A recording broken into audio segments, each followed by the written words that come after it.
أهلا وسهلا فيكم. أنا j'ai éteint mon cellulaire. C'est pas gêné sur l'excellence. C'est très bien formulé en tout cas.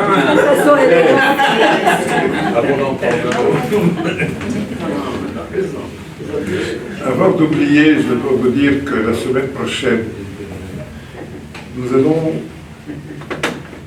pour ceux qui le souhaitent, nous interroger sur les libertés au Liban.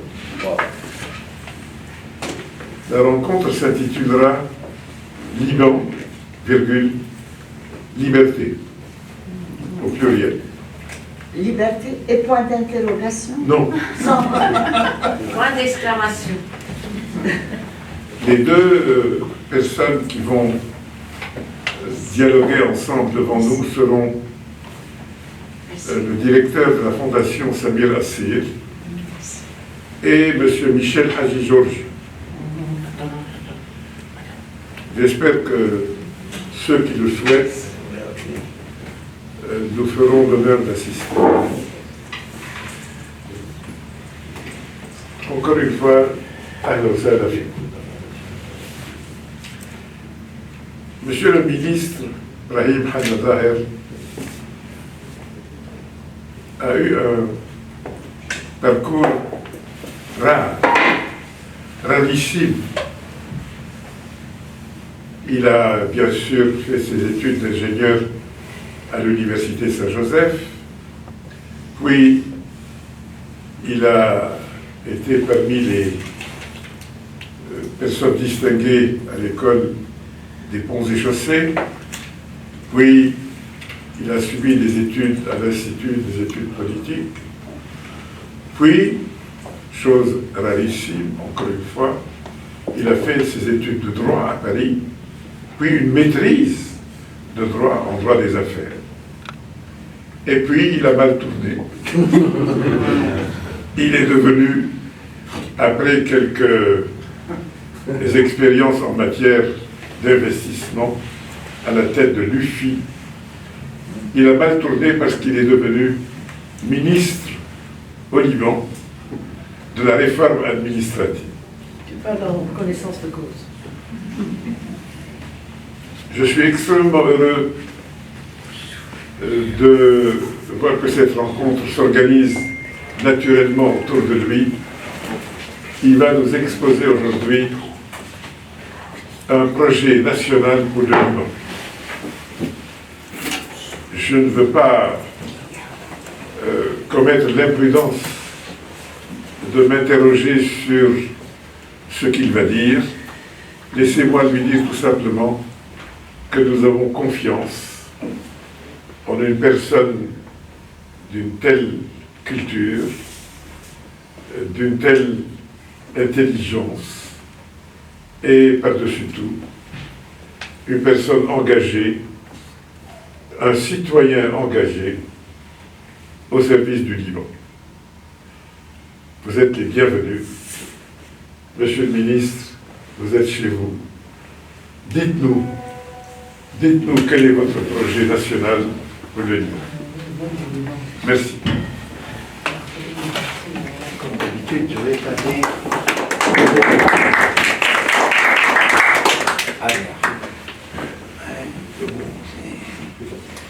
C'est plus facile pour moi.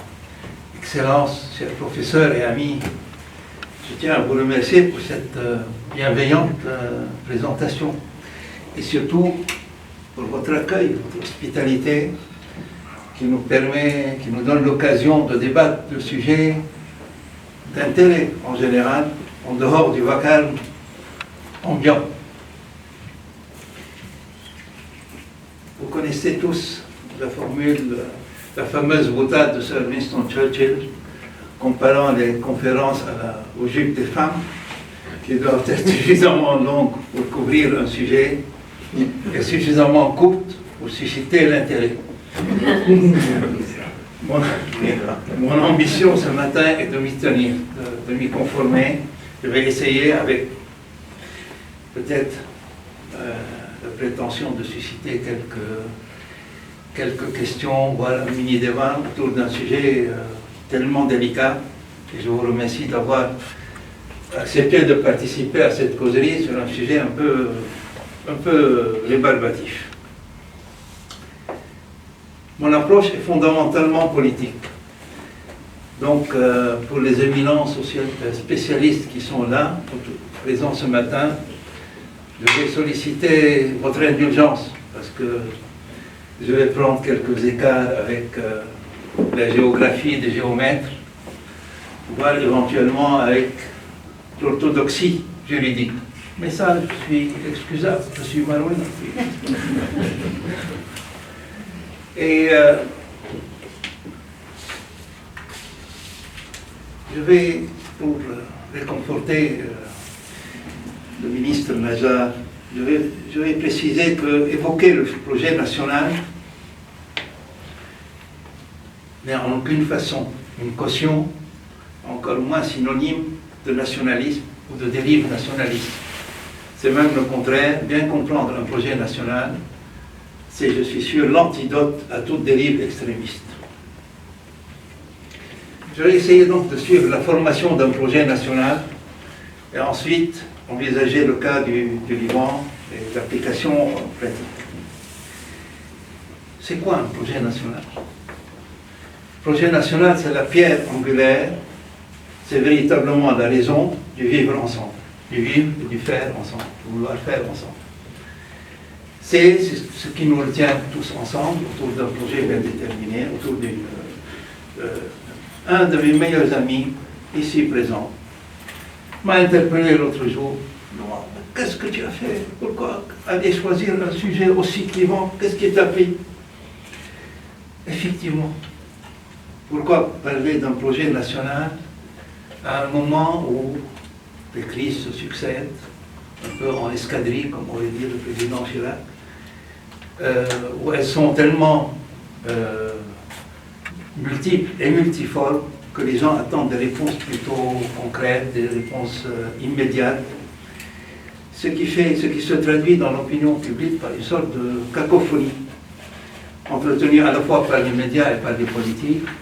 On parle sans véritablement en connaître les portées, on dit c'est la fin d'un système, c'est la fin d'un régime, c'est la fin de la Constitution, c'est la fin du contrat social, c'est la fin du... etc., etc., etc.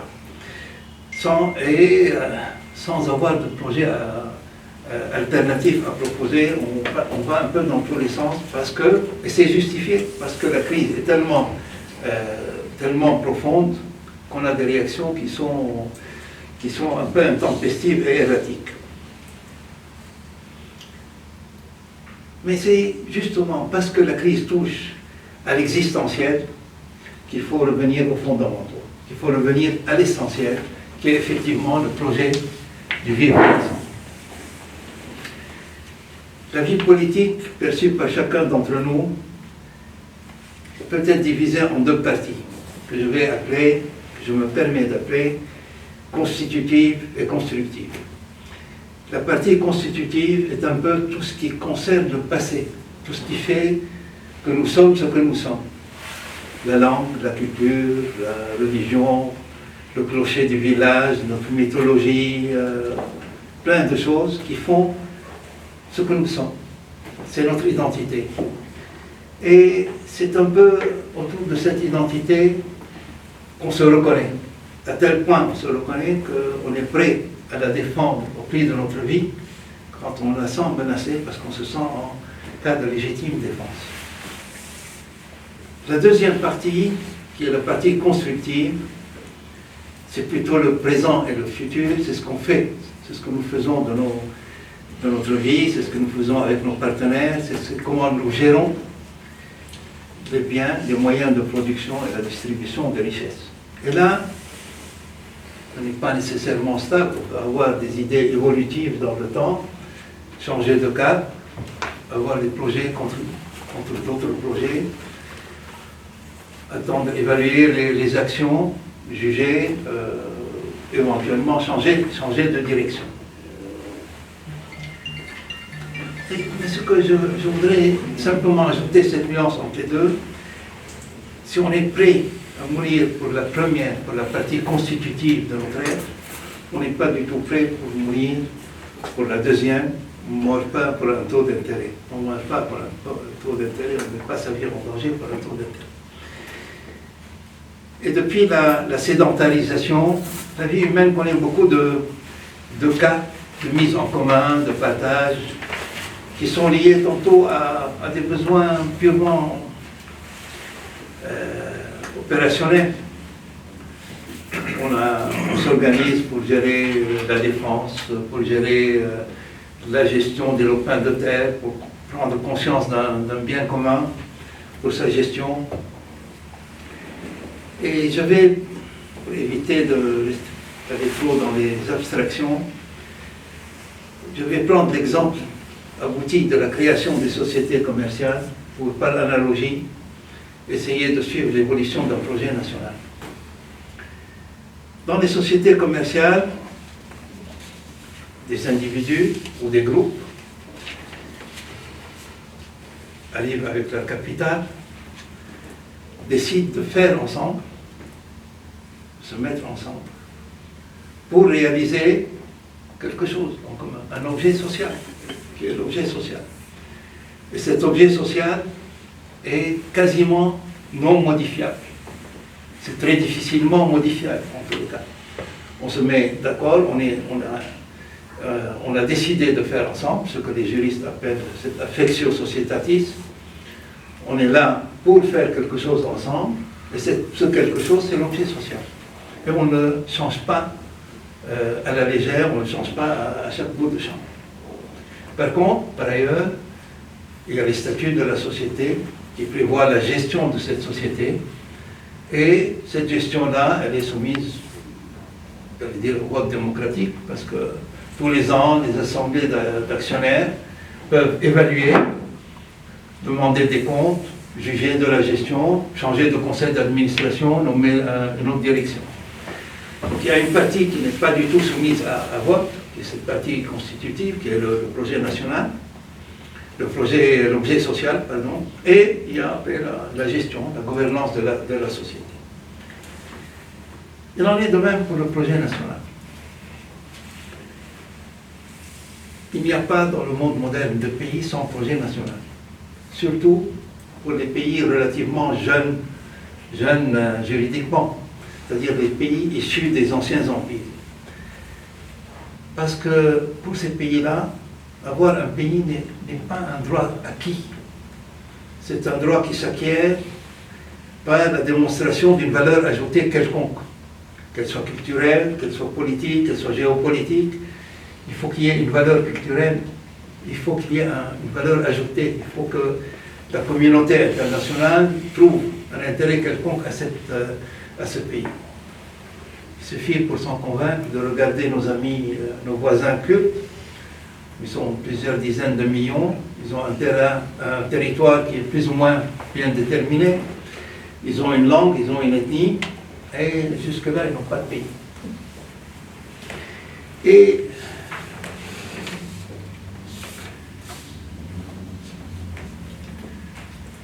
de même, la constitution d'un pays se fait autour de cet équivalent de l'affectio societatis, de cette affectio nationalis, c'est-à-dire cette volonté de vivre et de faire ensemble. Mais qu'est-ce qui la détermine, cette volonté? C'est le projet national. Il faut qu'on soit d'accord sur un projet national pour avoir cette volonté de vivre et de faire en commun.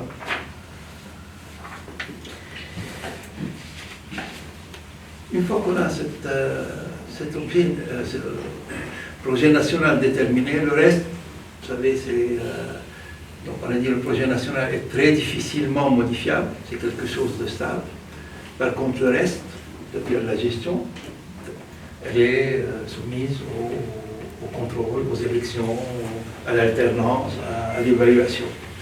Donc il y a d'un côté ce qui est un petit peu la stabilité du projet national, et de l'autre, la gestion, la gouvernance. Et la vie démocratique, en principe, ne doit toucher que la gouvernance. Dans notre pays, malheureusement, à chaque élection, on remet en cause le projet national parce qu'on a des lectures qui sont diverses et variées ou incomplètes ou insatisfaisant.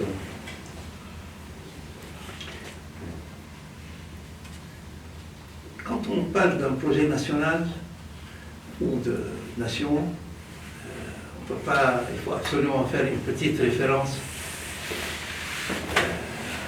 au pape du concept national qu'est Ernest Renan. Je vais vous permettre de lire juste un court extrait de Qu'est-ce qu'une nation? Avoir des gloires communes dans le passé, une volonté commune dans le présent, avoir fait de grandes choses ensemble, vouloir en faire encore, voilà les conditions essentielles pour être un peuple. On aime en proportion des sacrifices qu'on a consentis, des maux qu'on a souffert. Et en regardant le Liban, en dépit de toutes les différences qu'on a, en 100 ans, il y a plein de choses qui s'appliquent à nous tous. En dépit de toutes les divergences, de toutes les défaillances, de tout ce qu'on... on a connu beaucoup de souffrances ensemble, tous ensemble, indifféremment. Et on a quelques gloires communes, on a quelques réalisations communes en dépit de tout ce que nous savons de nos défaillances. Examinons maintenant, j'en viens au cas du Liban à la lumière de ce qui a été dit. D'abord la géographie. La géographie, là aussi, c'est en termes politiques, ce n'est pas en termes de géomètre, en termes de géométrie. La géographie, la référence qu'on a sur le cœur géographique, c'est-à-dire l'âme de la géographie qui n'est pas à quelques kilomètres près, la référence qu'on a est celle de l'émirat de Fakhreddin. C'est là où commence un petit peu l'âme de cette partie géographique qu'on va appeler le Liban. D'ailleurs, même dans le mémorandum présenté par la délégation libanaise présidée par le patriarche Ahwaïk à la conférence de Paris, ils ont évoqué les frontières naturelles. Ils ont appelé ça des frontières naturelles et historiques. Donc, je sais qu'on a parlé après qu'il y avait des frontières utilitaires en disant on a besoin de terres fertiles, on sort de la famine. Après, il y a eu quelques polémiques au sujet de savoir si on a évité d'avoir des orthodoxes du Nord ou pas. Essentiellement, on a préservé le cœur de cette géographie, de cette base géographique. Et dans le texte du mémorandum présenté donc à la conférence de Versailles, il est spécifiquement dit, il n'est mentionné que de frontières naturelles, historiques, et de la volonté de faire en commun. Cette volonté ouverte, contrairement à ce qu'on a cru quand on proposait facilement d'avoir un État monocolore, la délégation libanaise a volontairement, consciemment, pris le parti d'avoir une vie en commun diversifiée. Elle a opté pour la diversité.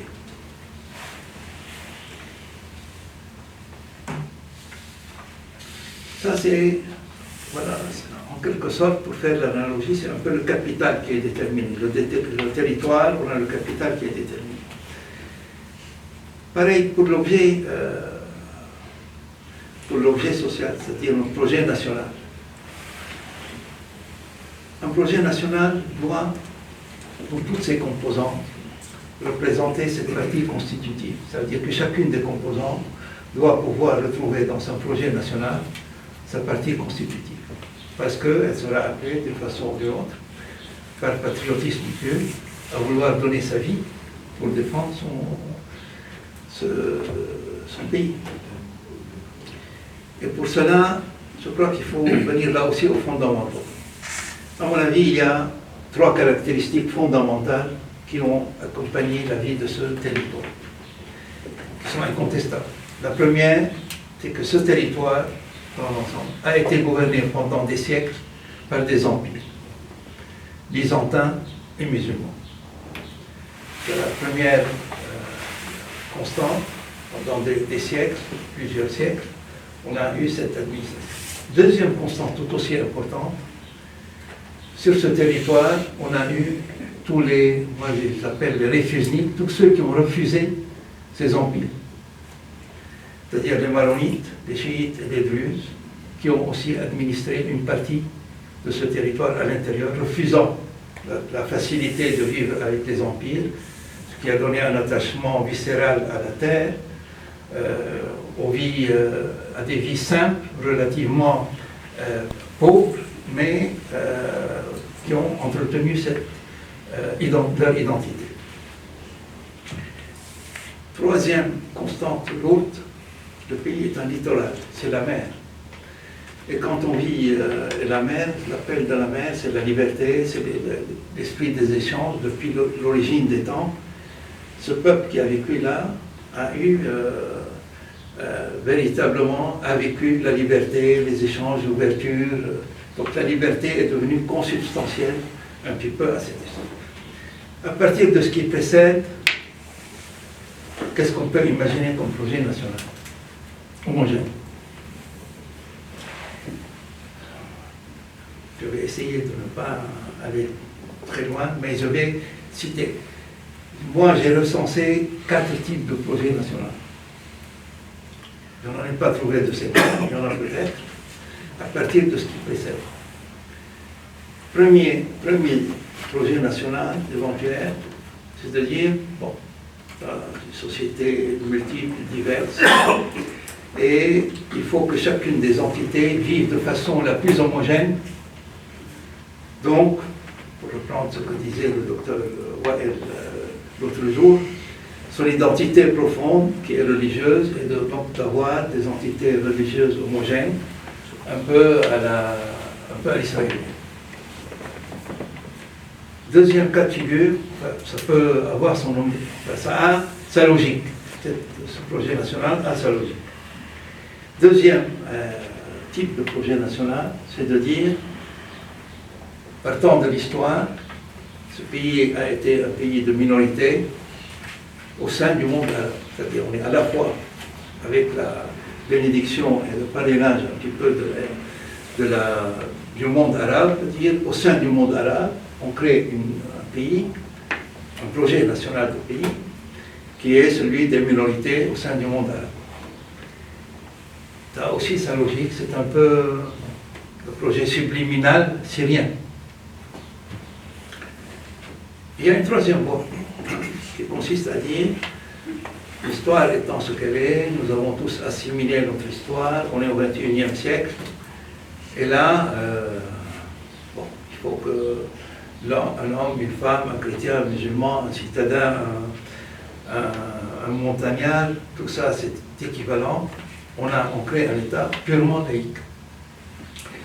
Purement laïque, un peu à la française, j'allais dire à l'européenne, mais en Europe c'est pas tout à fait laïque, c'est un peu à la française. Et enfin, il y a un quatrième projet qui consiste à dire c'est un rapprochement entre les minorités, toutes sortes notamment chrétiennes, mais toutes sortes de minorités, représentées par les maronites, avec les sunnites qui représentent un petit peu l'environnement le plus large. Et de dire, à partir de cette rencontre, d'essayer de trouver le moyen le plus riche dans cette idée. Vous vous rendez bien compte que c'est la formule qui a été à la base du pacte national de 1943, qui a été à la base des accords de Taïf, donc le passage, et qui aujourd'hui, qui régit aujourd'hui notre vie en commun. Ce projet national part d'un principe très simple, c'est-à-dire il y a des différences dans ce pays, des différences culturelles, des différences religieuses, des différences sociétales, etc. On a le choix de les mettre ensemble, de vivre ensemble, d'avoir de la convivialité, ou de les faire interréagir, de les féconder, de féconder ces différences. Et ça, on a l'impression que c'est la seule voie de la richesse, d'exploiter la richesse qu'il y a de ces différences. Bien entendu, quand on met ensemble des oppositions, des divergences, le projet national est un sujet qui a dans ses germes les graines de crises successives, par définition. Parce qu'on a dit, on parle de différences entre elles. Mais on a l'ambition, en tout cas, pour ne pas dire l'illusion, qu'à la sortie, on aura une richesse inédite, une richesse incroyable, en faisant fructifier ces différences, en les faisant, moi j'appelle ça, en les fécondant, la fécondation des contraires. Et il suffit après là aussi pour regarder, bon, d'abord c'est le seul pays au monde où l'islam gère paritairement avec les chrétiens un pays, d'abord. Deuxièmement, je ne suis pas sûr que le montagnard chrétien de 1920 est le même que celui d'aujourd'hui, qu'il a pris dans sa vie un peu au moins de la vie urbaine, un peu de la vie musulmane, un peu de la culture musulmane, et inversement.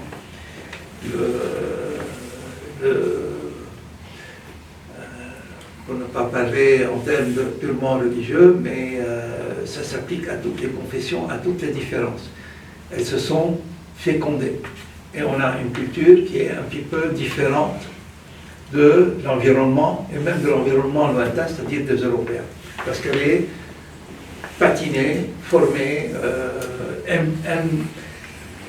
imbibée de l'autre, de différence, imbibée de la différence de l'autre, imbibée de l'acceptation de l'autre et de l'introduction dans sa constitution profonde de l'autre environnement. Je vais juste, avant de clore, parce que je ne vais pas vous... sinon, les développements peuvent prendre des heures. Je n'ai pas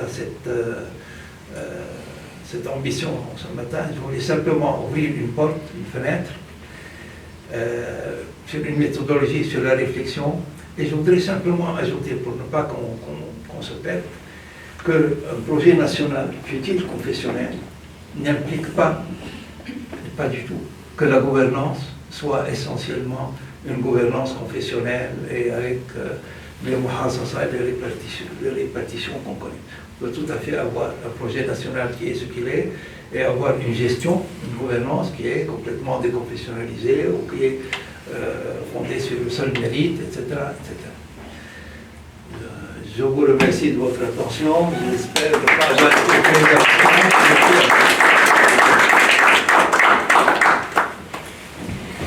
Salim, deux points. Je crois qu'on peut difficilement avoir une meilleure introduction à un débat sur le projet national. Et pourquoi ce projet national n'a pas réussi? Il n'a pas réussi. Vraiment, Non, ça a l'air d'avoir foiré complètement. Ce n'est pas le projet national qui n'a pas réussi. C'est notre gouvernance qui est mauvaise. C'est notre gouvernance qui est mauvaise et en même temps, le projet national, comme on l'a dit tout à l'heure, est difficile. On sait en gérant tout le temps des différences, on arrive vers un chemin qui est difficile, où il y a des crises potentielles. Et au lieu d'essayer de les éviter, notre gouvernance est quelquefois tellement défaillante qu'elle nous fait, au contraire, qu'elle nous fait plonger dans ces abîmes. Mais honnêtement, je crois que, pour être franc, moi je ne vois pas d'autres projets potentiels pour ce pays. Je ne vois pas d'autres projets nationaux viables pour ce pays, à part ça. Ça, c'est le seul projet porteur de richesse, porteur d'avenir et viable. Et qui permet à toutes les composantes, je dis bien toutes les composantes, d'avoir un horizon d'une trentaine d'années qui est la génération politique habituelle. Certainement pas un fédéralisme ou une partition. Pas de partition. Le fédéralisme, on est encore dans le cadre d'un projet unitaire, mais ce qu'on peut reprocher au fédéralisme, c'est l'arrière-pensée. C'est-à-dire que dans l'arrière-pensée de l'approche fédéraliste, il y a toujours un semblant de volonté de partition. Mais en soi, ce n'est pas de la partition. Il y a des pays qui peuvent s'accommoder de la fédération. Pourquoi il n'a pas réussi le projet national existe dans la vie des gens quotidienne, par l'expérience de 15 années de guerre, en guerre de démarcation. Pourquoi ça n'a pas réussi? Je vais aller, l'introduction est extraordinaire, je vais aller dans le côté pratique. Ça n'a pas réussi pour 2-3 raisons qui sont d'ordre culturel. D'abord, les interlopes. Oui, les interlopes qui souffrent d'une aliénation culturelle et n'ont pas étudié la société pluraliste et comment cela peut être géré. Ils sont idéologues à propos du nation building. Ils n'ont pas suivi des travaux comparatifs et l'expérience libanaise. Ça devient très grave. Ils sont en train de délégitimer le projet national qui existe en fait. Il y a une deuxième raison, c'est la question de la gouvernance. On a souvent pensé la gouvernance en termes généraux. Bien sûr, les règles de la gouvernance sont universelles, mais il y a, j'emploie, la gouvernabilité du Liban. Oui. Comment rendre la gouvernance possible au Liban? Et là, il y a 2-3 conditions que je répète souvent. Premièrement, il faut la souveraineté, parce que sans souveraineté, rien ne marche. Et deuxièmement, le chef de l'État, le président de la République est le chef de l'État, article 49, c'est un roi constitutionnel. Et troisièmement, des gouvernements qui ne soient pas des mini-parlements, suivant le chapitre 4 de la Constitution, sont en ijraïya. Et quatrièmement, la culturation de l'État. Et là, j'arrive au troisième point pratique, l'historiographie du Liban est idéologique. Il nous faut une historiographie scientifique et réaliste. Scientifique et réaliste. Et alors, cette historiographie, l'histoire du Liban est d'une richesse inouïe, beaucoup plus riche que celle de la Suisse. Moi, je lis beaucoup l'histoire de la Suisse, l'histoire des Pays-Bas, de la Hollande. L'histoire du Liban est d'une richesse inouïe. Elle est lue, et expliquée, et transmise avec une idéologie jacobine qui n'a rien à voir. Il y a tout un travail à faire dans ce domaine. Vous savez, l'article le plus important que je connais, un des plus importants, de Hassan Saab, The Rationalist School in Lebanese Politics. Rationalist School in Lebanese Politics. Les intellos, ceux qui n'ont pas suivi les travaux comparatifs depuis les années 70 sur le nation building, les idéologues, ils deviennent aujourd'hui dangereux. Vraiment, j'ai toujours fait des dialogues dans ma vie, mais avec ces intellos, ces idéologues, ceux qui n'ont pas suivi les travaux comparatifs, et le patrimoine arabe d'ailleurs, de gestion de pluralisme, ils sont en train de délégitimer le Liban. Et ils rejoignent comme ça toute la théorie sioniste. Le Liban est une erreur géographique et historique. Eux, ils ne le disent pas de cette manière, mais d'une autre manière. Et vous avez des débats permanents sur le fédéralisme, la décentralisation, la constitution, les lacunes dans l'accord de Taïf, tout à fait inutiles. Le régime politique libanais, dans les 6 articles sur les communautés, n'a pas changé depuis les Mamelouks. Oui, avec des décors un peu variés, et les modalités d'évolution existent dans le texte même de la Constitution.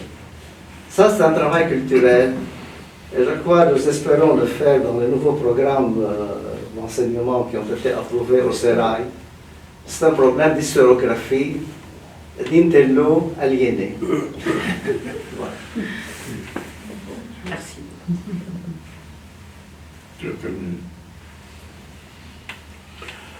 D'abord, je vous remercie de la clarté et de la concision de votre exposé. En réponse à ce que disait le professeur Antoine Messarra, j'ai 2 questions, si vous permettez. La seconde étant le présupposé de la première.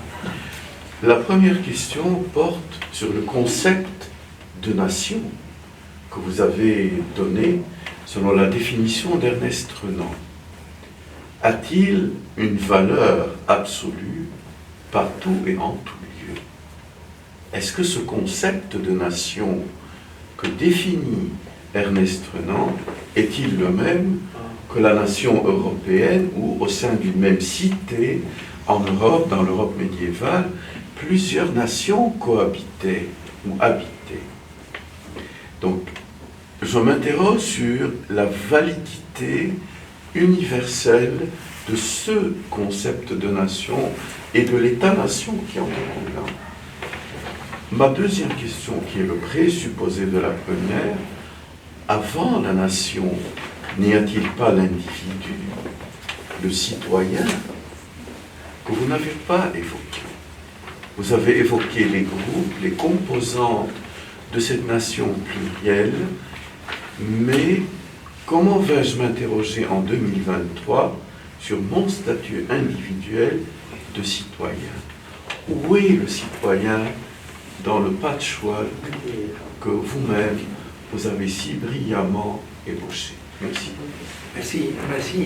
Cette question, elle est en fait un tiroir. Non, pour commencer par la deuxième. J'ai peut-être été un peu rapide, mais j'ai évoqué déjà que dans la vie politique perçue par chacun, il y a la partie constitutive. Je suis attardé sur cette notion. C'est bien donc que c'est le citoyen, l'individu qui est au cœur, fondamentalement, après de tout projet, parce que c'est ça l'approche politique. Mais évidemment, dans le cadre de cette causerie, ça aurait peut-être été un peu trop long d'aller plus dans le détail. Mais par extension, après, pour répondre à la première question, non seulement le concept de nation n'est pas un dogme universel, et d'ailleurs j'en ai retenu dans ce qu'avait dit Renan, que pour faire un peuple, j'ai dit, il y a une phrase qui était pour composer un peuple, c'était pas déjà pour la nation. Mais la période des États-nations a permis, tout au moins à l'Europe, à ce qu'on connaît de l'Europe, à vivre pendant quelques temps une période de stabilité à la fois politique, économique et de croissance cohérente. Au jour d'aujourd'hui, effectivement, on se pose des questions sur ce concept de nation à cause de ce qu'on voit un petit peu sur l'universalité, l'instantanéité, un petit peu la globalisation qu'on a tellement défendue, où il y a un patrimoine commun qui est maintenant largement partagé par le monde entier, et où chacun se retrouve après avec ses particularités. On a de nouveau un retour au régionalisme, aux petites entités homogènes, pour ne pas se perdre entièrement dans ce grand monde globalisé. Et là, ce n'est peut-être pas de nouveau. C'est un détenant de cette théorie, effectivement, n'accepte plus le concept d'État-nation. Personnellement, je crois que c'est le meilleur moyen de continuer à pouvoir se reconnaître, comme vous le disiez, en tant qu'individu. C'est à son échelle, c'est à l'échelle d'un homme, d'un être humain, on peut encore se reconnaître dans un projet national comme ça. Voilà. Je me permettrai avant tout une petite diversion concernant l'introduction que le professeur Najer a faite. Vous avez fait tout, vous avez terminé par le droit. Alors moi je me rappelle d'une émission à la télévision française qui m'a vraiment marqué et que j'ai retenu. Alors quelqu'un lui dit, est-ce que vous regrettez quelque chose dans votre formation? Il dit, oui, j'aurais dû commencer par le droit. Bon, ma question est la suivante. Je pense qu'on a réussi, après 1943, il y a eu un accouchement peut-être un peu dans la douleur dans certaines franges de la société, mais on a réussi quand même à créer un esprit national. On a fondamentalement échoué dans l'édification de l'État. Or, j'ai peur que le manque d'édification de l'État ne fasse imploser la nation. Aujourd'hui, moi, je suis sidéré, je ne peux pas accepter qu'on tire sur un avion civil comme des voyous l'ont fait il y a 2 jours. Il n'y a pas eu de tollé. encore heureux qu'il n'y a pas eu des hommes politiques ou des journalistes qui auraient même essayé de trouver un alibi pour le faire. Mais c'est impensable. Comment voulez-vous vivre dans un pays où on tire sur les avions privés? Comment vous voulez vivre dans un pays où les moteurs, on se croirait en Asie du Sud-Est? C'est impensable. Personne ne fait rien. Dans le day-to-day, comment on peut vivre encore dans ce pays? Il n'y a pas d'État, il n'y a pas d'électricité, il n'y a rien. Bon, deuxièmement, il y a le problème de la liberté. Le Liban a été basé sur la liberté. On est un pays en principe démocratique. Maintenant, oui, je dis en principe parce que la démocratie est une comment on appelle ça, c'est des clans, c'est bon. Et il y a Zabaïni, parce que si vous ne financez pas vos partis politiques ou vos hommes politiques, vous les placez soit dans l'administration, soit vous les couvrez pour quand ils font quelque chose contre la loi. Aujourd'hui, je me demande moi, comment on peut étudier encore le droit au Liban. Franchement, j'ai vu une fois comment ils ont fait des arrangements. Peut-être aux États-Unis ils le font, mais je ne pense pas que le régime, je ne suis pas juriste, que le droit libanais qui est pris du droit français implique un accord sur les peines à l'avance. Franchement, c'est une schizophrénie incroyable. Comment voulez-vous, quel est le projet commun pratique? Je ne veux pas que quelqu'un d'autre puisse m'imposer quoi que ce soit. Je suis libre de ma pensée, de mon action, mais je dois respecter les autres, je dois respecter la loi. Où est la loi? Il n'y a plus de loi, elle est élastique. Et c'est pas seulement au niveau politique. Dans toutes les institutions, à tous les échelons, on essaie toujours d'être plus roublards, plus intelligent que les autres. Et ça, ce manque de discipline fait que, malheureusement, je suis arrivé à un point, et je rejoins le professeur Herbert, c'est peut-être qu'il faut reconstruire tout à partir des zéros, voir qui a envie de faire ça, qui a envie de faire ça, et bon. Je ne parle pas professionnellement, je parle en termes de citoyenneté. Il y a un État, mais un État dans l'État. C'est le problème. C'est le fond du problème. Oui, c'est le fond du problème. Mais le problème, je ne veux pas défendre ni l'un ni l'autre, je n'attaque personne. Mais moi, ce que je dis, il y a dans les gènes le fait de vouloir toujours contrer la loi. Celui qui brûle un feu rouge est aussi fautif que celui qui vole un bœuf. Sorry. Et je vois des gens en principe intellectuels, bien formés, éduqués, etc., qui se comportent comme des voyous si personne ne les voit. Il faut que ça soit interne.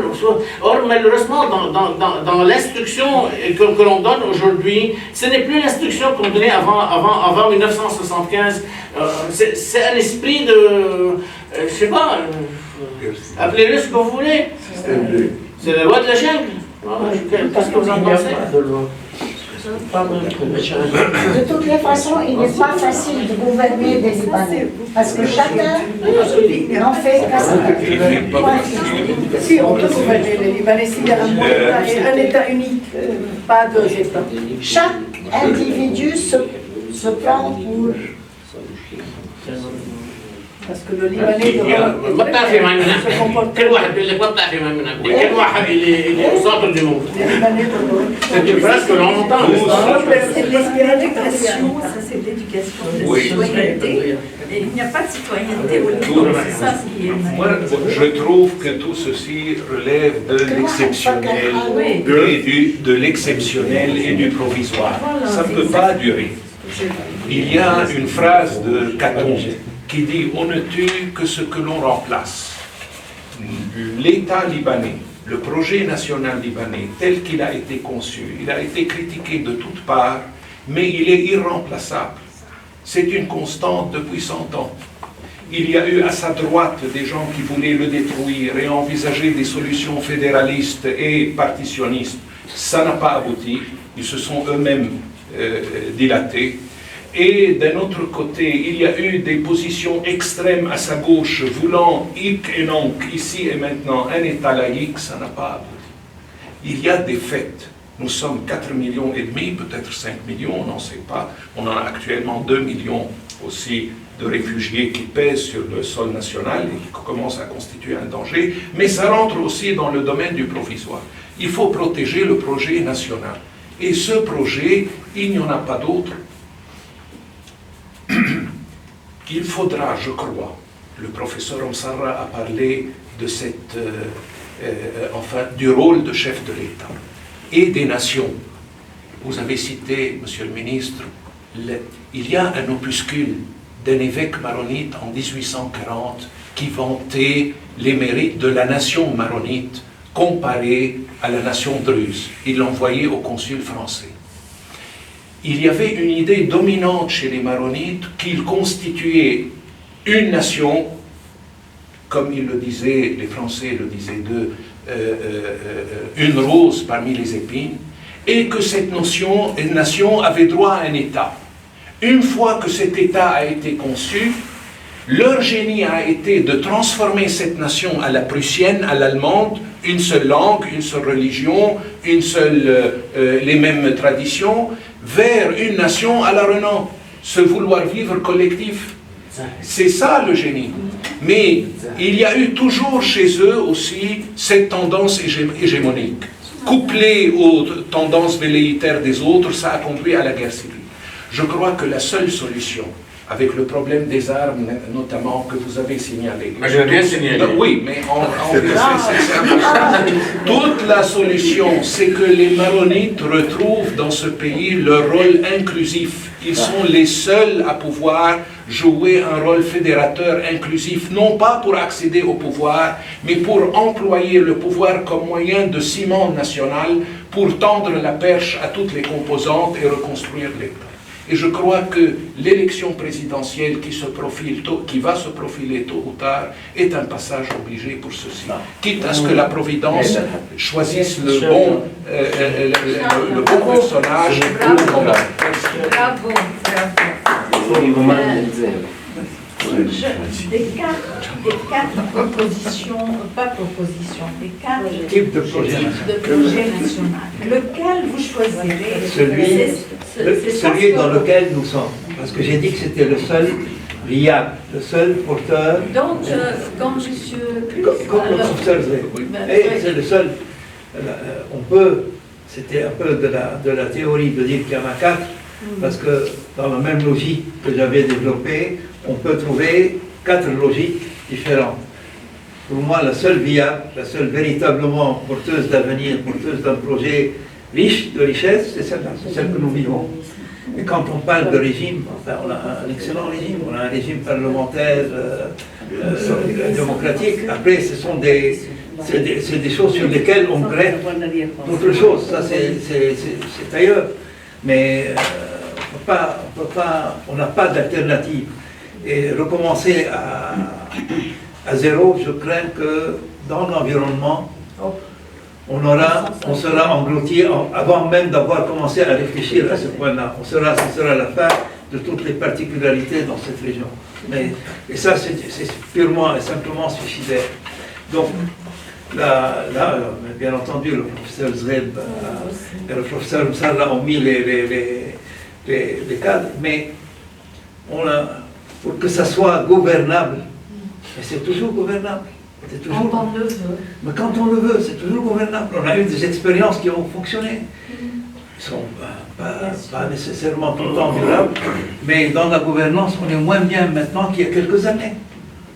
Toute cette classe politique qui ne veut pas changer, que personne ne veut changer, comment on peut s'en débarrasser? Parce qu'avec elle, c'est hopeless, impossible. Très simple, les prendre par les pieds sur la place des martyrs. Choisir 100 types et les prendre par les pieds. Mais ça c'est un problème de gouvernance. Tu as raison. Comment les résoudre? La démocratie a prouvé quelque part, et les élections n'améliorent pas les choses. législatives qui ont amené ces gens-là au pouvoir. Et le peuple continue à désirer. On ne pousse pas bien en même temps. Je vais te dire un truc. En 1988, qui aurait dit que les milices allaient rendre leurs armes 2 mois après ou 5 mois après? Personne. Il suffit à un moment. Qui aurait dit à un moment donné que, pour faire court, que les chefs chrétiens maronites allaient demander l'aide de la Syrie pendant la guerre civile. Qui l'aurait pu imaginer? Il y a un contexte dans lequel nous vivons.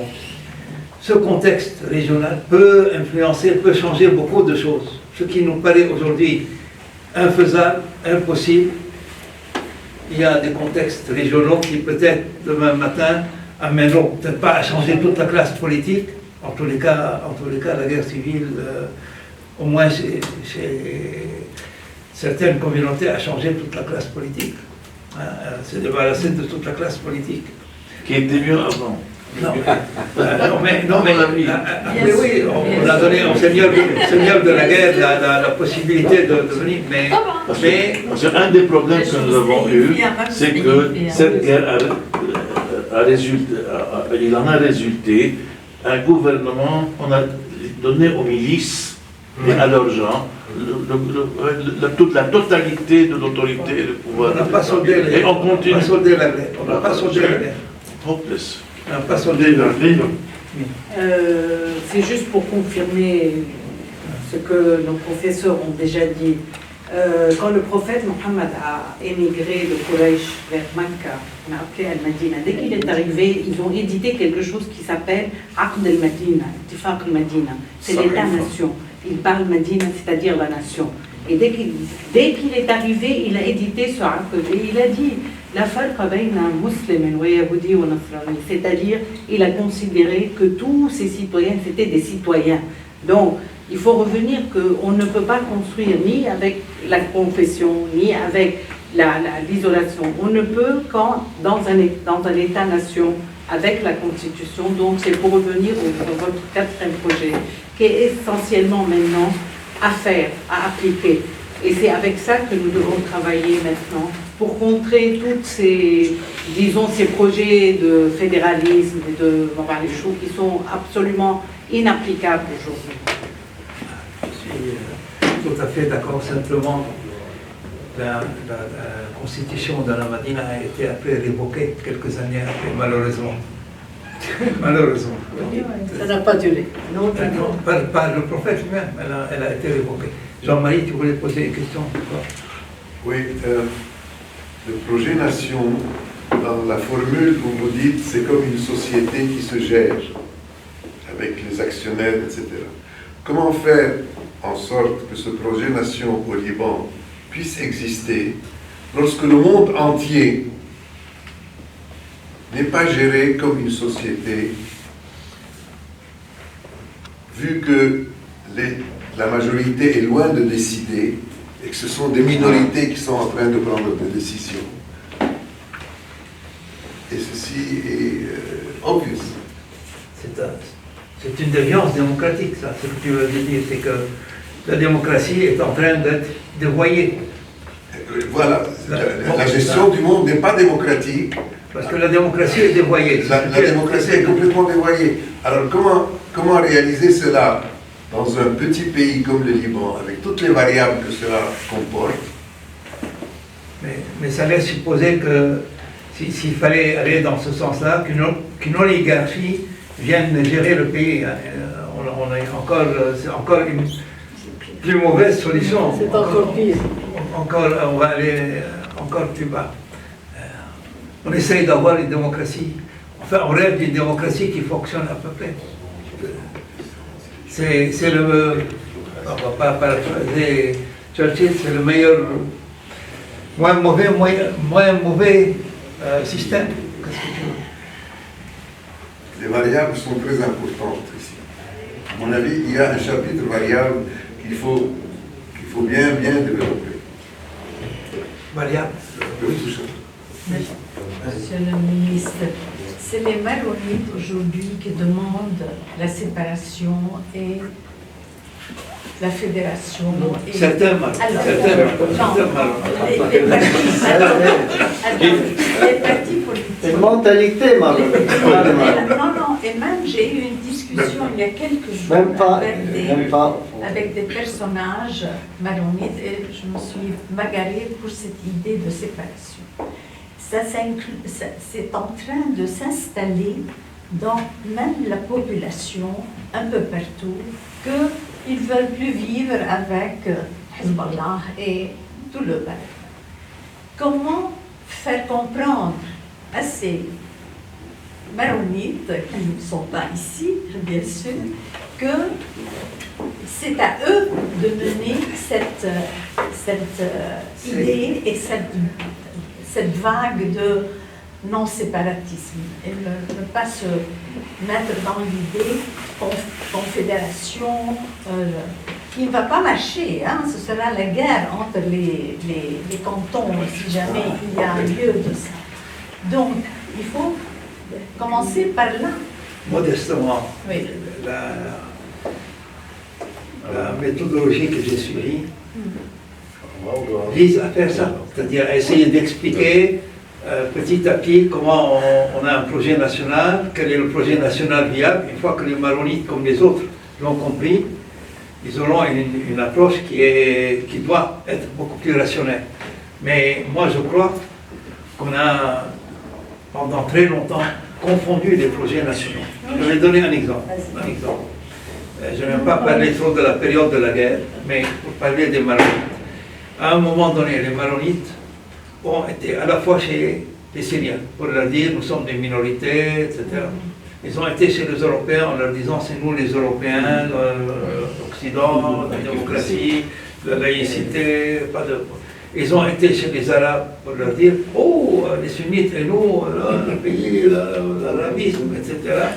Et ils ont été en pleine mer voir les Israéliens en leur disant oh là là, ils ont fait ça en même temps. Et ça, c'est du suicide. C'est du suicide qui a abouti à ce qu'on a connu. Mais c'est pour ça que j'ai dit dans la méthodologie, en essayant, bon, c'était un peu court, mais je ne pouvais pas faire autrement. Cette méthodologie pour venir expliquer après aux gens, en parlant de l'essentiel, le sommet de la pyramide, on commence par le projet national, voir comment ça se met en place un projet national, et de voir qu'il n'y a pas d'autre que le seul projet national riche est celui-là. Et là, à partir de ce moment-là, chacun assume ses responsabilités et essaye d'y adhérer. Mais, parce qu'attaquer le problème par le détail, on n'y arrive jamais. On n'y arrive jamais. On dira non, géré par le fédéralisme, c'est économiquement plus, je ne sais pas, plus intéressant pour tel endroit. C'est pas là le réel problème. Le réel problème est au sommet. Il faut que les musulmans tranquillisent le chrétien et le rassure aussi. Il faut que le musulman montre au chrétien qu'il tient à sa présence et à la coexistence. Mais bien entendu. Ça, c'est le plus important. Mais c'est un projet commun. C'est un projet commun. Tout le monde a sa part dans cette approche. On est tous responsables de cette approche. Moi, je voudrais dire quelque chose au professeur. Vous aviez parlé d'un nouveau Liban qui serait porté dans son idéal, dans son bon fonctionnement, en Maronie, en partie. Et moi, je pourrais dire que où est-ce qu'on met les autres minorités chrétiennes? Et ça me fait penser qu'au moment du partage, Monsieur Houayek avait refusé d'intégrer ce qu'on appelle en Syrie Wadi Nasara, qui à cause de la laïcité est devenu Wadi Nadara, et qui était entièrement orthodoxe. Et ceci, ça aurait tout à fait changé en nom des sociétés chrétiennes du Liban. Mais aussi, c'était dans le but de garder une aura multiple aux maronites que je respecte profondément. Ça, ce n'est pas vrai.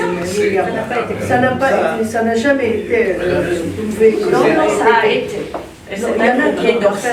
Il y en a qui ont écrit l'histoire de là et ils n'ont jamais toujours dit que ça. Ça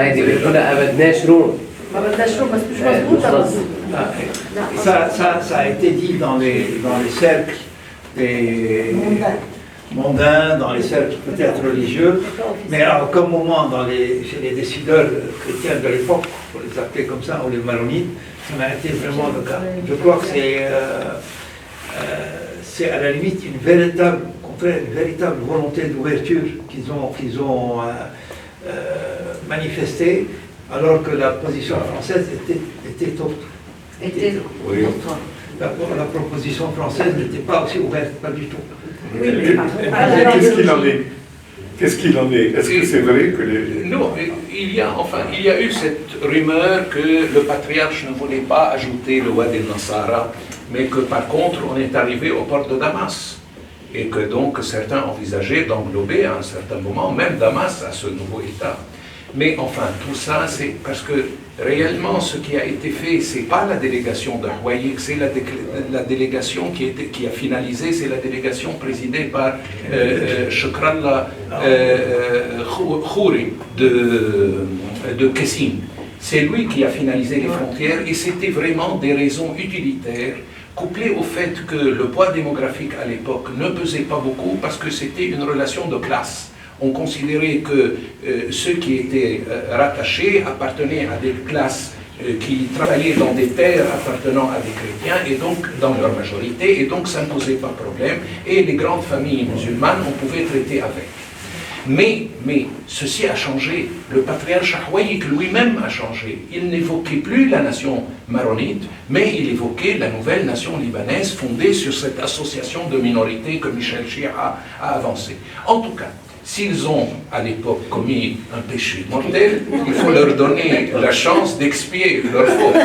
Et donc, c'est facile à dire. Écoutez, il n'y a pas d'autre choix. Juste une petite remarque qui me revient maintenant. Dans le mémorandum du patriarche Houayik, tout ceci n'est pas mentionné. C'est un mémorandum que toute la délégation avait remis à Clémenceau, etc. Bon. Et je vais simplement revenir sur le fait de la nation maronite. Nous avons à Paris une fondation qui s'appelle la Fondation du foyer franco-libanais. Cette fondation a été créée par une loi en 1936, donc par le Front populaire. Dans les attendus, on a entendu les relations entre la France et le Liban, etc. C'est le président de la République française, représentant la nation française, et le patriarche maronite, représentant la nation maronite. Voilà. Non, attends. Il y avait déjà le Grand Liban. On était en 1936. Donc le terme nation à l'époque n'était pas tout à fait le terme, avec la même acception qu'on a aujourd'hui du terme nation. C'était un peu pour dire le peuple maronite. Donc, parce que déjà il y avait un État. J'aurais pu dire, on avait l'État, le Liban, l'État du Grand Liban existait. Et juste simplement, c'était pour cette approche un peu délicate du terme nation à l'époque, avec une acception fluctuante. Plusieurs sens, oui. Bon, Tony. Oui, c'est ce que je dis, c'est les interlos, vraiment. Et la maladie de beaucoup d'historiens qui remontent à 1920, comme s'il y avait les mêmes mentalités, vous avez dit. Si les gens de 1920 sont les mêmes que ceux d'aujourd'hui. Alors c'est comme si moi je dis, si j'avais épousé une autre femme, ça aurait été meilleur.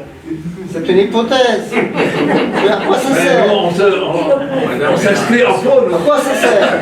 Ça sert à rien. La femme de votre vie, c'est celle que vous n'avez pas épousée. La remédiation n'est pas légaliste. Il y a une approche, je ne dis pas juridique, légaliste, changement de formule, lacune dans la Constitution, etc. C'est de la bêtise. La remédiation est culturelle, éducative. Oui, dans une historiographie scientifique, réaliste. Ça a été fait dans l'accord d'État et ça a été saboté. Ça va se refaire avec la nouvelle déclaration qui est dans ce sens-là, vraiment. Et souvent, nous, dans la mentalité orientale, on pense pas institution, on pense légalisme, comme si ça peut se faire sans acculturation profonde. Oui? On l'a mis dans le préambule de la Constitution, وطن للنهاية جميع أبنائه ميثاق العيش المشترك وإلى مدى هيك بس إنه اختفينا ومشيت يعني هيدي حكي. Moi, j'ai toujours pensé que tous les problèmes politiques sont des problèmes culturels. Culturels. Tous. Depuis l'histoire ancienne jusqu'à nos jours. Et c'est là la solution. On ne peut pas dissocier la politique de la culture. C'est impossible, parce que c'est la connaissance. Si on ne connaît pas véritablement les choix politiques, on se base sur quelque chose d'indéterminé. Écoutez, moi je voudrais prendre la parole. Ça vous arrive jamais? D'abord parce que j'aimerais mettre de nouveau l'accent sur la distinction que vous avez faite entre le vivre ensemble, c'est-à-dire cette volonté d'aller ensemble vers un but commun, un horizon commun. C'est le vivre ensemble que vous avez qualifié comme étant le capital de cette société. Et d'autre part, la gouvernance. Personnellement, je ne veux pas mettre en cause le vivre ensemble. Ce ne serait ni réaliste, ni conforme à l'histoire que de vouloir remettre en cause le vivre ensemble. Il est là. D'ailleurs, à ce propos, je voudrais signaler que Roland Barthes, dans l'une de ses conférences au Collège de France, a fait tout un enseignement sur le vivre ensemble. Et dans le vivre ensemble,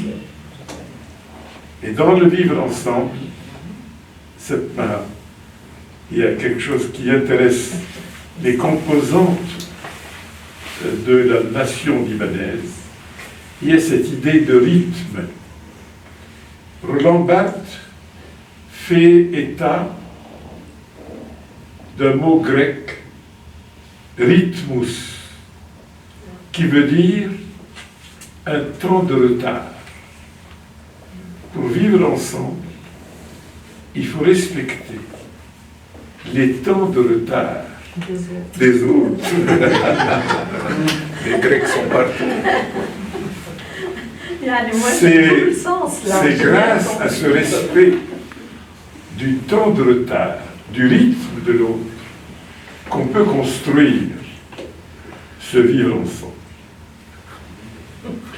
La deuxième chose que vous avez évoquée, Monsieur le ministre, qui est magnifique à mon avis, c'est cette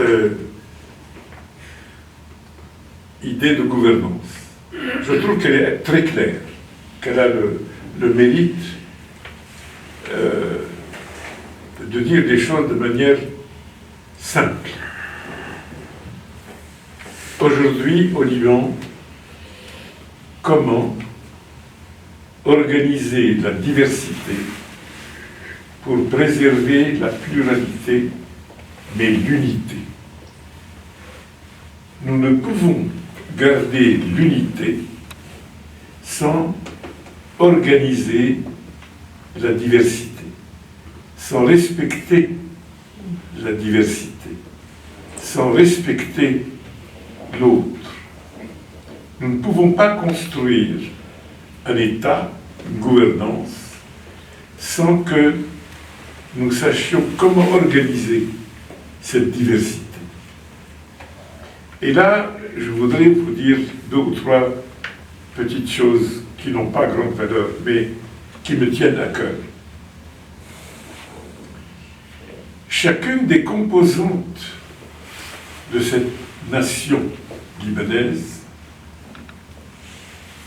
a dû, dans l'histoire, a dû faire en sorte de reconquérir son identité, son fondamental, son patrimoine historique.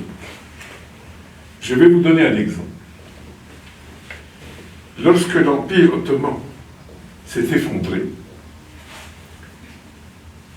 la communauté chiite a été la première à revendiquer son autonomie législative contre le Shara hanafite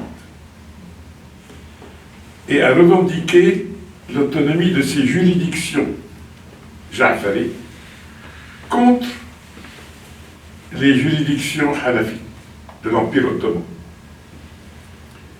Ce premier mouvement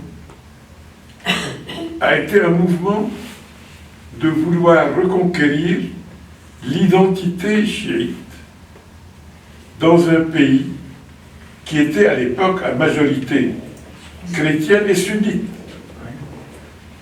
Qui a suivi? Ce sont les Druzes qui ont suivi. Ils ont revendiqué une autonomie législative, parce que les Druzes ne sont pas des musulmans. Et les musulmans ne reconnaissent pas les Druzes comme étant des musulmans. Et ils ont exigé d'être reconnus comme une communauté ayant enfin pu se distinguer et reconquérir son fondamental. Lorsque le pouvoir a été exercé par les chrétiens, notamment les maronites, on a parlé d'une sorte d'emprise, de privilège chrétiens et maronites, et les sunnites, je n'ai pas oublié Shafi al-Wazzan, Saad Islam et autres, les sunnites ont revendiqué ce qu'ils avaient appelé al-Musharaki. Et la Musharaki a fait l'objet de positions politiques en flèche dans les discours du Roxy, de la place des Canons et autres. Les sunnites voulaient à tout prix montrer qu'ils existaient eux aussi, qu'ils avaient une identité politique contre les maronites.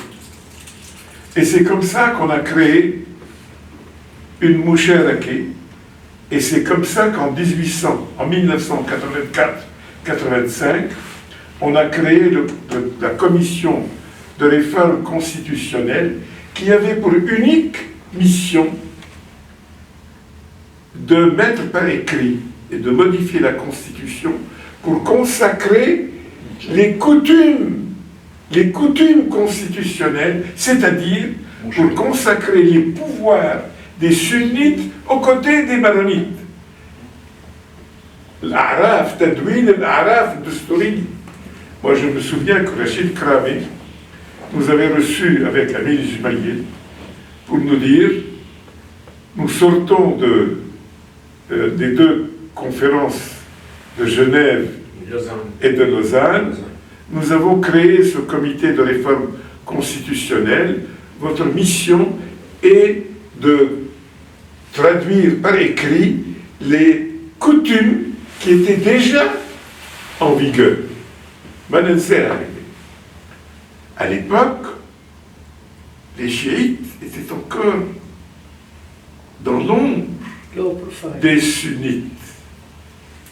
Et lorsque nous avons commencé les travaux de la réforme constitutionnelle, Akif Haïdar, qui représentait les chiites de la mouvance Amal, nous disait: attention, moi ce que je vous dis est encore acceptable, mais ceux qui viennent derrière moi vont réclamer des choses que vous n'accepterez jamais. Et ça, c'est les vrais chiites. Il entendait par là ceux qui allaient devenir le Hezbollah. Et j'en viens aux chiites qui se sont toujours sentis un peu à l'écart. Mahroumin. Amal. Afouaj al-Muqawama al-Islamiyya. Al-Lubnani. Le mouvement des chiites consistait à dire: nous aussi nous sommes là, nous avons des droits. Et il s'est passé un certain nombre d'événements. Ils ont été aux prises avec les Druzes, puis avec les Palestiniens, et puis ils ont été pris en protection par les Syriens. Et dans les accords de Taïf, on a accordé aux chiites un certain nombre de prérogatives. et notamment la question du mandat de 4 années du président du Parlement, etc. Mais ça ne leur a pas suffi. Ça ne leur a pas suffi parce que, entre-temps, depuis 1979, Khomeini est arrivé au pouvoir et les chiites ont trouvé l'occasion historique de reconquérir non seulement leur identité, non seulement leur fondamentale, mais une puissance politique. Je veux dire par là que si nous voulons construire une gouvernance, il faut que nous comprenions, premièrement, le temps de retard, deuxièmement, la volonté de vivre ensemble, troisièmement, comment organiser la pluralité pour préserver l'unité. Bravo. Deux autres précisions d'ordre terminologique.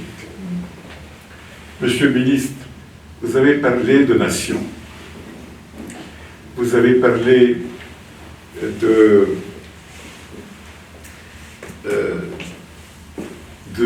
beaucoup de qualificatifs, mais sans utiliser le mot de populisme. Vous n'avez pas beaucoup insisté sur le rôle des influences régionales.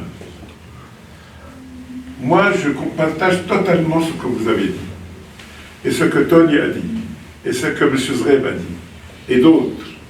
Je suis pour un pouvoir central, fort,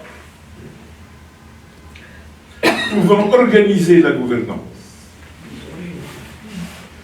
pouvant organiser la diversité en comprenant les temps de retard, le rythme de chaque composante. Mais avec ce pouvoir fort, je suis pour une protection internationale. Il faut que nous ayons toujours à l'idée que sans protection des minorités que vous avez évoquées, nous ne pouvons pas survivre. Parce que depuis les accords du XVIIIe siècle, chaque communauté a été habituée à avoir un remote control à l'extérieur. Les chiites, Téhéran. Les sunnites, ils ont comme dans l'inconscient collectif l'Empire ottoman. Les orthodoxes ont comme dans l'inconscient collectif l'empereur de Byzantin. Les maronites, mais ils sont attachés à l'étranger, à la France et au Vatican, etc. Je veux dire par là que lorsque, à Saint-Ételbir, Charles Melik s'est retiré avec Fouad Afrar al-Besteli, Jawad Boulos, Ahmed, etc., pour rédiger leur texte, Charles Melik n'a eu aucune difficulté à faire admettre que chaque communauté avait le droit d'avoir des relations internationales à elle seule. Ça, c'est l'un des défauts majeurs qui font que le Liban, aujourd'hui, reste sous tension. Il reste, Inch'Allah, entre des différences de sensibilité politique.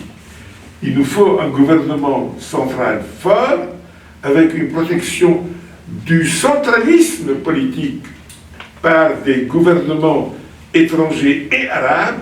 C'est pour cela que l'évocation du président de la République doit être faite, mais de concert avec les influences régionales arabes. Alors, ayant dit ceci, je dois vous mettre en garde contre 2 ou 3 travers. Les mots en isme sont des mots vicieux. Le nationalisme, l'arabisme, le communisme, le confessionnalisme, etc., ce sont des mots qui sont porteurs de germes extrêmement nocifs. Parce que l'essentiel n'est pas la nation, n'est pas la confession, n'est pas le populisme, n'est pas le confessionnalisme. L'essentiel, c'est la personne humaine. L'essentiel, c'est le citoyen. L'essentiel, c'est le citoyen qui s'engage. Le citoyen qui se trouve être au cœur de toutes les préoccupations, que l'on soit chiite, maronite, orthodoxe, sunnite ou autre. Si on agit comme citoyen, on construit un État. Absolument. Sinon, il n'y a pas d'État. Je voulais vous dire ça. Docteur Najat, si on peut terminer avec la dernière phrase. Le pouvoir central réforme et une décentralisation justement à l'administration. Oui, satisfait. Ça entraîne deux petites réflexions rapides. Parce que la première, ça me rappelle que la première réunion entre le président Hariri et le patriarche Sfaïr, j'ai eu le... Samir Mohamed Tsawar. La photo, Khalid Chouet. Nous avons terminé, assez.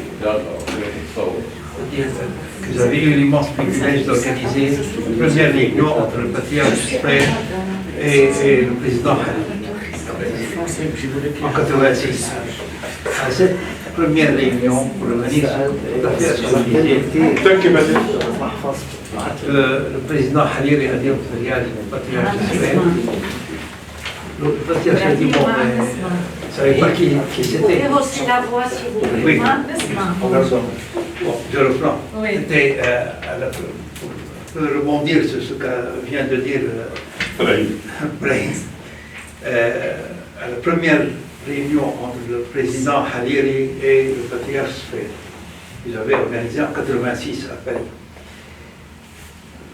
Le patriarche Sfaïr ne connaissait pas Hariri, savait grosso modo que c'était un homme d'affaires, mais il n'avait pas d'idée précise. Il dit, mais qu'est-ce que vous voulez? Il dit, non, on ne veut rien.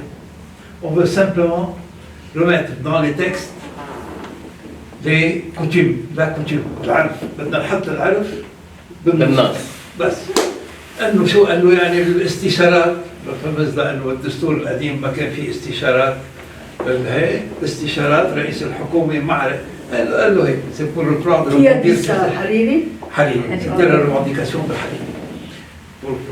Simplement, ensuite, pour ce que vous dites sur la protection externe, Malik. On ne peut pas, quel que soit notre bord, demander une protection externe et la refuser à une composante du pays, à une autre composante du pays. On ne peut pas. On ne peut pas nous demander l'Occident alors qu'il y a une autre composante qui va demander l'Iran. Oui, non, mais c'est pour ça que je dis il faut éviter de demander la protection de l'extérieur.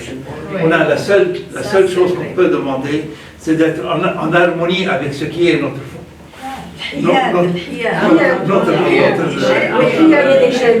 C'est-à-dire notre identité arabe, d'être en harmonie avec notre identité. C'est la seule chose qu'on peut demander. On demande la protection. C'est un peu délicat. Alors, je trouve que le Liban, sans des garanties internationales d'intégrité et de souveraineté, sera toujours une proie pour tantôt l'Iran, tantôt la Syrie, tantôt Israël et d'autres. Il faut que nous ayons des structures internes fortes, garanties par un consensus international. C'est en cela que je rejoins un certain nombre de propositions d'ouverture sur l'étranger, mais aussi d'interférence avec les... Par exemple, ce que dit Kirky n'est pas mauvais. Il faut qu'il y ait